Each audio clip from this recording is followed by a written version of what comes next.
Hello students, this is Dr. Vibha Tiwari, Assistant Professor of English, Chaudhry Balluram Godara, Government Girls College, Sri Ganganagar. Today I am back with another video on the poem Locksley Hall by the great Victorian poet Alfred Lord Tennyson. In my previous video, I had completed about 16 lines from the very beginning of this poem. Now we are going to proceed further. Let's have the original lines first. Many a night I saw the Pleiades rising through the mellow shade, glitter like a swarm of fireflies tangled in a silver braid.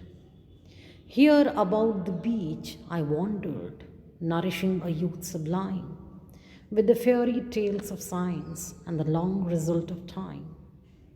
See, in my previous video, I had told you people that the narrator is being nostalgic in this poem and is trying to remember those things that he used to do in his childhood when he was here at this particular place called Locksley Hall. So he says, not only Orion, but also he used to see another constellation, Pleiades, rising at the time of night. He could see this particular constellation rising in the sky.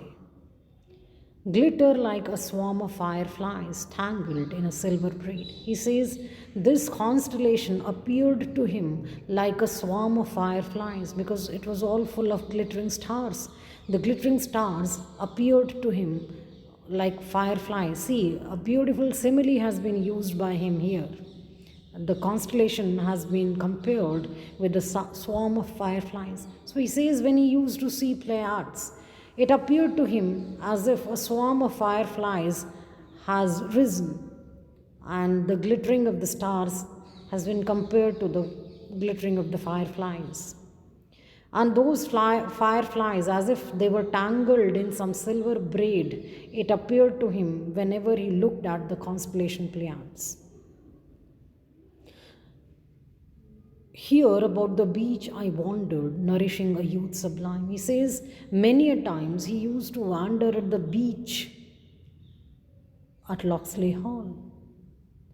And these are the things that nourished his youth with the fairy tales of science and the long result of time. He says at that time he was all full of ideas, full of vigor, full of hope, and it was a fairy tale time, and he enjoyed every spell of that.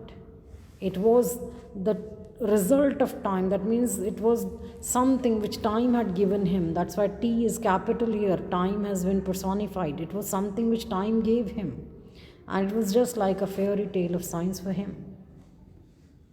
When the centuries behind me like a fruitful land reposed, when I clung to all the present for the promise that it closed. He says, in his childhood, nothing mattered to him. Everything appeared to him full of hope, full of joy, full of life. So it appeared to him, the time behind him appeared to him like a fruitful land at rest. That means when he was a child, he used to have high hopes about his future, and everything appeared fruitful to him. And he says, at that time I used to cling to the present. That means I used to enjoy the present moment. I had no worries about the past or the future. Everything was fruitful to me. Everything appeared beautiful to me. Everything appeared enjoyable to me. And everything had a promise of better future. When I dipped into the future far as human eye could see, saw the vision of the world and all the wonder that would be. He says at that time, whenever I used to even look at futures, though I always lived in present in my childhood and I used to enjoy each and every moment. See, childhood is a stage of innocence. One is not bothered about future, one does not care about the past. This is the simplicity of childhood. This is the innocence of childhood.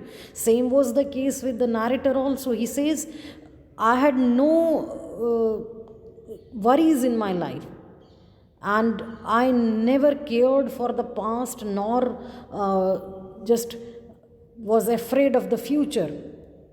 And whenever I looked or thought about future, as far as human eye could see, that means as far as a human being could perceive in that stage, I only had the vision of wonders. That means I was always hopeful about the future. I always thought that something good is going to happen in the future.